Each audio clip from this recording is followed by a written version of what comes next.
So over the weekend, I went to a fairly good-sized flea market. It wasn't bad. There was a lot of semi-cool stuff to look at, and there was one little booth that had some cards. These are packs of 10, and they had 10 packs total, and they went for $3.75. And I thought $3.75 is not actually too bad because, the regular packs that you can buy, the booster packs, those are 10 cards as well, and those are like $5. So I'm like, $3.75, not bad. I was gonna buy all the cards, but I didn't really know how much money I actually had, and I didn't want to go too crazy. Plus, they had a lot of Black Friday sales, but I didn't know what they really applied to. And I thought it applied to the cards. It was buy one, get one free, basically. So I was like, huh. But it was basically buy one, get one free because everything was 50% off. But they had a stupid thing that said, except for things that are green stickers. And in that whole section, these were the only things that weren't green sticker. So I was like, yeah, $3.75 times 10. Not that bad, but still, that's $37.50. And I was like, actually, were they $3.75? No, they're probably $3.50. My bad. So anyways, times 10 is $35. I'm like, that's not bad, but like, I don't know. We still had plans to go to dinner after, and I'm like, I don't even know how much money I have. I might have 100. I don't feel like spending 35 here, probably 40 at dinner, and then I'm left with, $35. Or 25, 40, 30, 75, yeah, $25. So I only bought 3 packs. The ones I bought were the ones that I thought were rares. She, I guess, is. This isn't. My bad. It's only uncommon. But anyways, I have already looked at all of these. Normally, I look at cards on camera so I can get like true reactions and stuff if there's anything cool. But I didn't really expect these to be this good. The thing about these is it's just a wild mixture of cards from all gens. I got cards in here from 2007. That was what? During the black and white days? So that's like Sinnoh. So there's a lot of cool oldish stuff in here that you're not really going to find nowadays. So, as such, I figured, maybe I can make a video on this and just show off some cool older cards. So anyways, let's get it. So again, right out the gate, we got Cryogonal, who I thought was rare, and he's not. And actually, he's kind of damaged. Yeah, you can see. Oh my god, that looks like crap, actually. Jeez. Good thing it's not rare, I guess. They are born in snow clouds. They use chains made of ice crystals to capture prey. Okay. Now we got a Krogunk. See, 2012. This is kind of oldish. Inflating its poisonous sacs, it fills the area with an odd sound and hits flinching opponents with a poison jab. Coffer. 2012 again. Toxic gas is held within its thin balloon-shaped body, so it can cause massive explosions.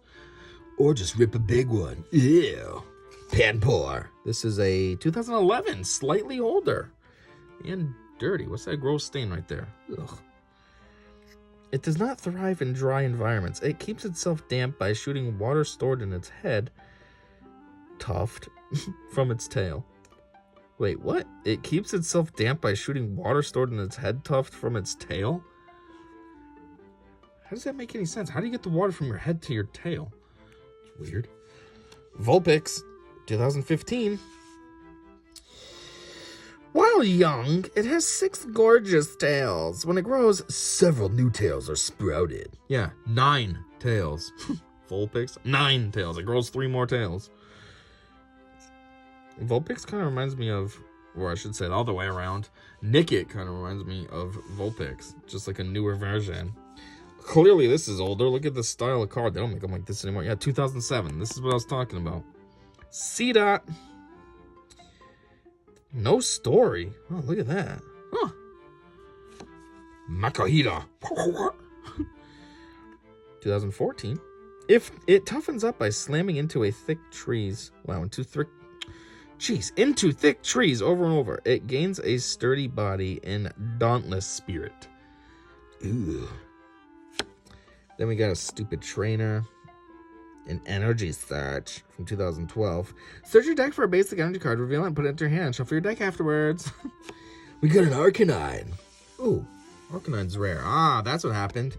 So they did give me a rare in each one. It's just my shiny in this pack wasn't the rare, where in these ones it was. Cool, Arcanine from 2012. Its proud and regal appearance has captured the hearts of people since long ago. I mean, really, all you gotta do is start with the Growlithe, though. I'm sure it's easier than trying to catch an Arcanine. And then a Miltank, which I find sad that it's only uncommon. I don't know what the word is I was looking for. Disturbing? No. I find upsetting? No. Disrespectful, maybe? Miltank should just be rare. Come on, man. Hey, it's one of these really old ones with no... Oh, no, it does have a story. If it's around babies, the milk it produces contains much more nutrition than usual. 2010. Did my C-Dot secretly have a small story? No, C-Dot really has no story. Huh. Alright, so that's older pack number 1. Number 2, Musharna. You know, it's goofy. I've never even really seen one of these before. Oh my... It's all shredded up. These cards were not taken care of. What's this from? 2014? Can't even see the story. The mist emanating from their foreheads is packed with the dreams of people and Pokemon. Oh yeah, that is your forehead. I always thought that was like your mouth and you were puking or something weird. Huh. Totodile from 2014. It is small but rough and tough. Yeah, that's why it does up to 30 damage. Oh yeah, so tough. It won't hesitate to take a bite out of anything that moves. Okay, bro. Hey, look, a Mana. We got the full evolution. That's cool. This is from 2014. What year was the Musharna from? Just to see if it's the same set. 2014. Yep, probably the same set. It's cool. Anyhow, this Pokemon appears before people in Pokemon who are having nightmares and eats their dreams. Isn't that what Ghastly and... Drowsy and Hypno do? And isn't that what Ghastly Haunter do? And... Seems like all these weird psychic things do that. L-Gem. Rumors of its origin are linked to a UFO crash site in the desert 50 years ago. Oh, so this is supposed to be an alien? Cerebral Pokemon. Okay. What's this from? 2012? This whole pack seems to be psychic, which I'm not complaining. Psychics are cool, but... Scarupy. This thing is not a psychic. Come on, this is grass or something. Even fighting, at least. What's this from? 2014. It grips prey with its tail claws and injects poison. It tenaciously hangs on until the poison takes. Jeez. So it's like, get off me, man. Get off me. And this thing's just hanging on like, no, I'm waiting for the poison to take. Delusion. However you say that. What do they call it? What does that say? A mitosis. Oh, okay. 2013? 12? What is that? 2013. There you go. When their two divided brains think the same thoughts, their psychic power is maximized. I guess that would make sense. Venonat from 2014. Its big eyes are actually clusters of tiny eyes. Oh, okay. Look at all those tiny eyes. At night, its kind is drawn by light. Oh, look, a Solosas. We just had a division. Man, it would have been cooler to have this one's final form instead of the Musharna. Oh, well, what are you going to do? They drive away attackers by unleashing psychic power. They can use telepathy to talk with others. And you're just a cell? Alright, Blitzel, 2011. When thunder clouds cover the sky, it will appear. It can catch lightning with its mane and store the electricity. Of course it can. Yep, it can do all this cool stuff, but yet it only has 60 HP and has a weak 20 kick move. Seriously? Nadu, hanging out in the snow. Give me some chilly birdies. Tiny Bird, 2013. It picks food from cactus plants, deftly avoiding birds. But what? What does that say? Deftly avoiding buds and spines. It seems to skip about to move. Well, I mean, it is kind of tiny. All right, last pack. And this Thundurus is pretty sexy, but I'm assuming it's probably all ripped up like the other ones are. How does this look? Like trash? What year is this? 2013? Thundurus. Ooh.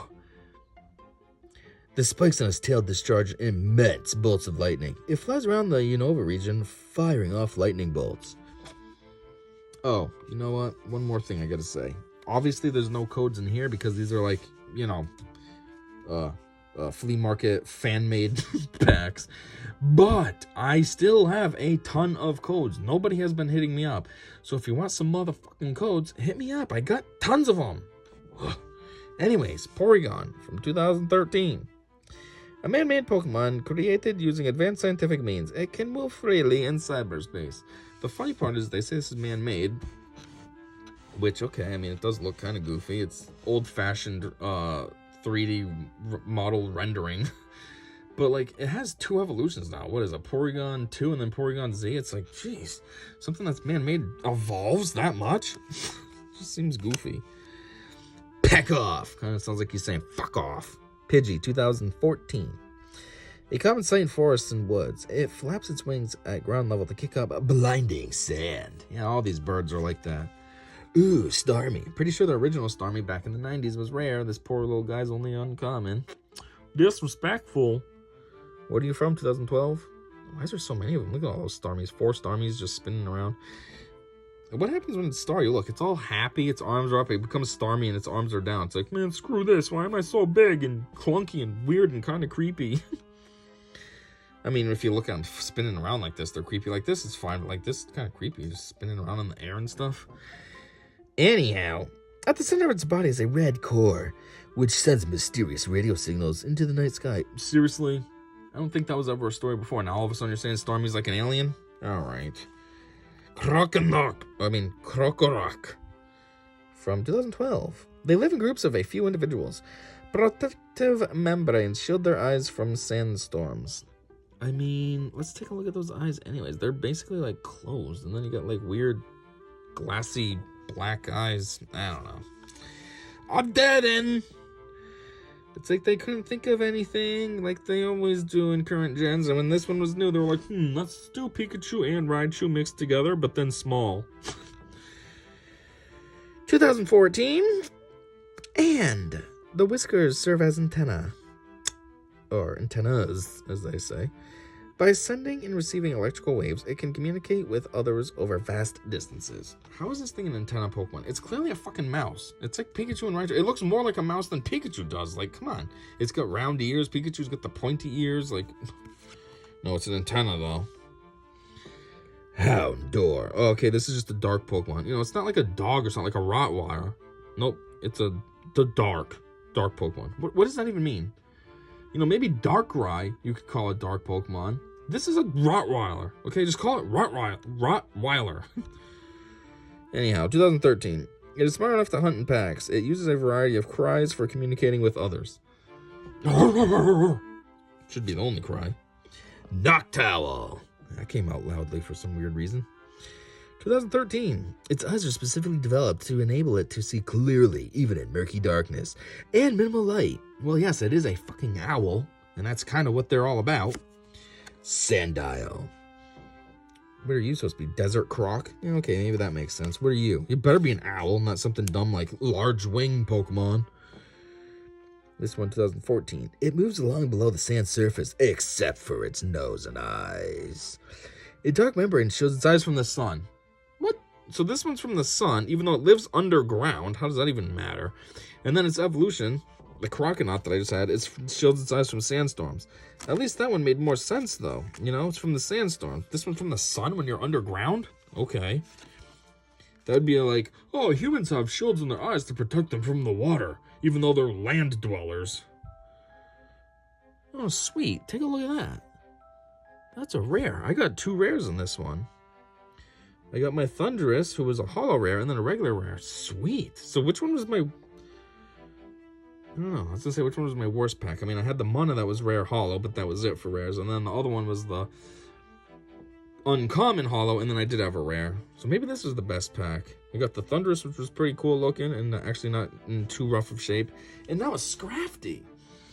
I watched Super Carlin Gaming. I forget which game it was that he was playing, but he had a Scrafty, and it actually did very well for him. It's funny because when he first got it, well, actually he had Scraggy, and he wasn't too excited. He was like, what is this thing? He's making fun of it all the time, how it's like holding his pants up and stuff, but it ended up being like super beefy for him, and then it evolved into Scrafty, and it did really well for him, and it ended up being one of his best Pokemon on his team.